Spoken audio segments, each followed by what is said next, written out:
Throw for Dundalk. Here's Darrell Horgan. In through to David McMillan. McMillan! Oh, drags his shot wide. A good opportunity for the Dundalk striker.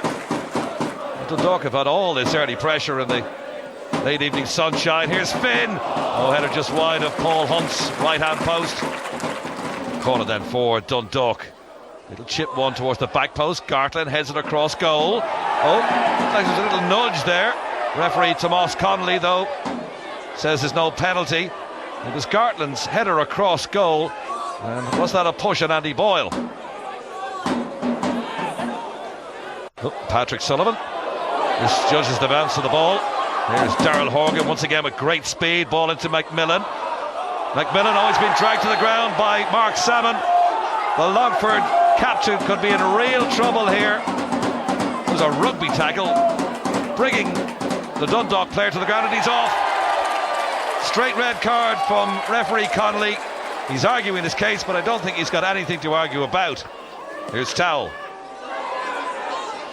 Flicked on at the back post, a chance for Maguire. Oh, good save from Paul Hunt coming from his line.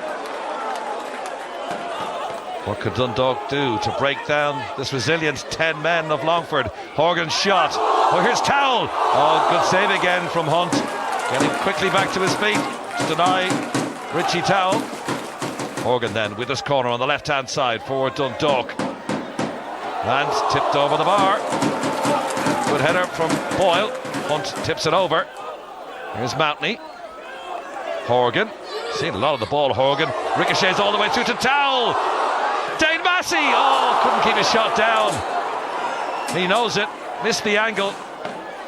Well, the pressure really building on Longford now. Sean Gannon picks out Horgan. Down the channel. Oh, Gannon's gone to ground under the pressure of the challenge from Callum Simon. But no penalty given and no protest from the Dundalk player either.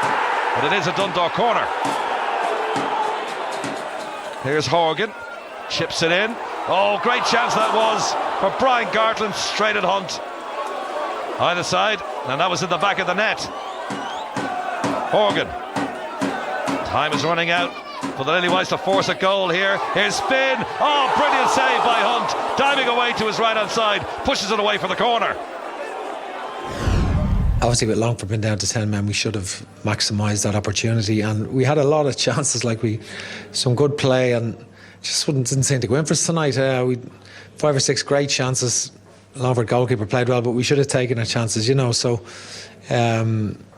we've definitely left some points there behind. Extremely proud of the players. We've had a rocky road the last few weeks, but you could see when we got a few bodies back from injury, it made a difference to us tonight. And magnificent performance by all the lads. Gave absolutely everything they had.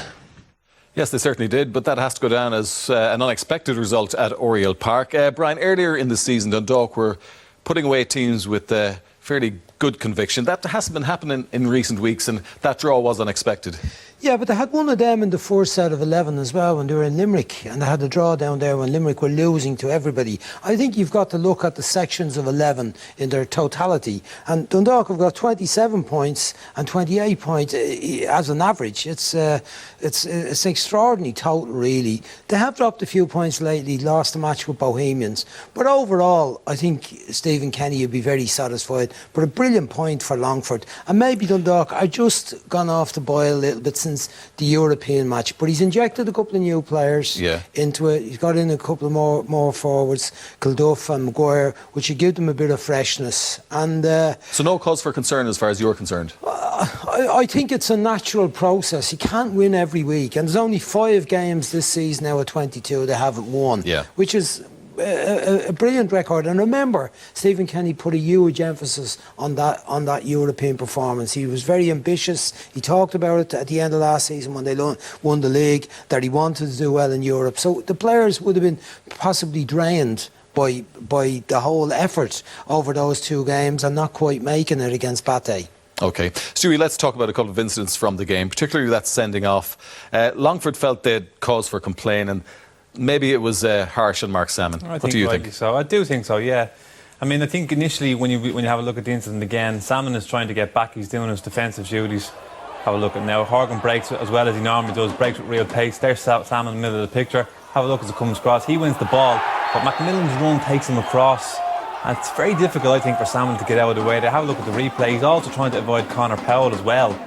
I don't think there's very little he can do, but Macmillan's touch was the bad touch in the first place. Absolutely, and I think his run takes him across. Salmon, you can't really do much about it. The momentum just kind of catches. I think it's one of them situations maybe where the referee needs to have a look at it, take a second, and maybe feel that there was no real intent there. Would merit a free kick, obviously, and a yellow card. But I think a red card is harsh. Yeah, so a little bit harsh on Longford. And they had to spend a fair period of the game down to 10 men, Brian. So they defended extremely well, we know that. But also Paul Hunt pulled off a few great saves for Longford on the night. And they're missing experienced centre-backs, Pat Flynn and Mark Roster. So they were going to be under pressure. And as the game wore on late in the match, there's lots and lots of chances for Dundalk. But the goalkeeper, Paul Hunt, did extremely well. His concentration was high. He may have caught that on the first attempt, but he was up smart to deal with Towell's second attempt. Here again, he gets, his position is good. It's over his head, but he does what he has to do. And when you're under pressure the whole game, you need your goalkeeper to play exceptionally well. That was a great save. He stood up, he jumped up lively to make sure Dame Massey didn't get the rebound. Another header here, he's in the right position. The last one I think was the best save. It comes into Rowan Finn here, and that was really brilliant reaction save. Quick down to his right, moved his feet, and it was probably a just reward for the whole team's effort. And as Tony Cousins said, he was very proud of them. It was a magnificent point in the circumstances for Longford. It certainly was a great point for Longford Town.